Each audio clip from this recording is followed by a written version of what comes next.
If your PC have ever crashed and you remember you didn't save your work, don't worry. Follow these steps in order to get back what you lost. So first of all, go to File, top left corner, and then go to Options. After that, make sure to go to the Save section.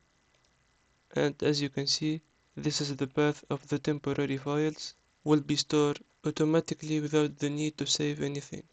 So you copy it and then you go to File Explorer. You see this bar, just paste it and then click enter. As you can see, these are the temporary files. There is a high percentage that you will find your unsaved project, but make sure to do it as fast as you turn on your PC after the crash, because it needs a short period of time because it's temporary, and if you didn't access it after a while, it will automatically be deleted, thinking that you don't need it anymore. Make sure you subscribe and see you on the next one.